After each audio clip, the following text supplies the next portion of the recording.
Hello. First of all, I thank you for giving me an opportunity to introduce myself. I'm Neetu S. Kumar. I have done my master's in computer science and engineering. I was working as an assistant professor in engineering college for last 6 years, and I took a small break in relation to my pregnancy. After that, for a brief period of time, I have been preparing for competitive exams, and along with that I started private tuitions so that I can brush up my knowledge towards the subject.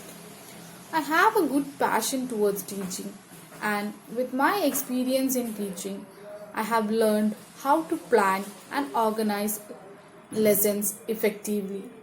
I believe I have a good communication skill to impart knowledge to students and train them.